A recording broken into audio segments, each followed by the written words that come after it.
Nakalimutan ko pasalamatan yung pamilya ko. Oo nga. Yung buong pamilya. My family. I have a very, very big family. As everyone knows, di ba? Mama, thank you very much sa iyong mga favorite ng Ermat ko sa akin, mga late night messages niya na napakahaba at saka sobrang makata ng mga sa akin niya lang. Actually, parang nag-vent lang naman talaga siya sa akin. So, thank you, Mama. Hindi man ako nakakapag-reply. I always appreciate that.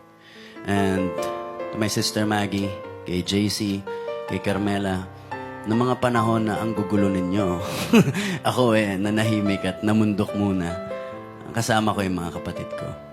Diyos ko, I had the best time. I had the best time. Ano lang muna, lumayo lang muna ako sa harap ng mga cameras. Diba? At ako naman, as everyone knows, you know, sa industriya, it's work. I have friends in my work. But this is not my life, you know. Malaki ang mundo ko sa labas din ng industriya. And yun yung nagpaparamdam sa akin na tao pa rin ako you know. At hindi ako pwedeng lumayo doon. I just appreciate the time na binigay sa akin ng mga kapatid ko nung namundok kami. And,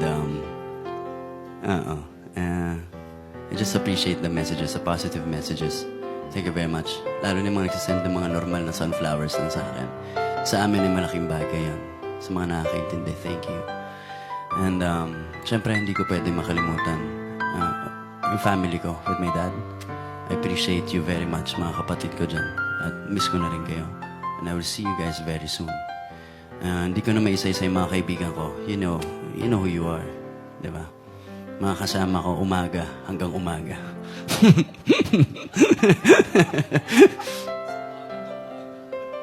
Siyempre, sige, si Tito Do at parang nag-handle, Tita Ann, diba? Si Tita Grace, ang aking prayer warrior. Thank you very much, Tita Grace. And, ano pa ba? Parang may nakalimutan pa ako. Hindi ko nakalimutan. Ang lola ko. Yun ang super prayer warrior ko talaga. Yung dasal na naririnig ko literal hanggang dito sa Maynila. Siyempre, hindi ko pwedeng kalimutan si Catherine. Maraming salamat, Catherine, sa ating maraming taon na pinagsamahan. You know, hindi mawawala sa puso ko ang magaganda nating memories at ating mga adventures at journeys na pinagsamahan. Thank you very much. And I'll wrap it up.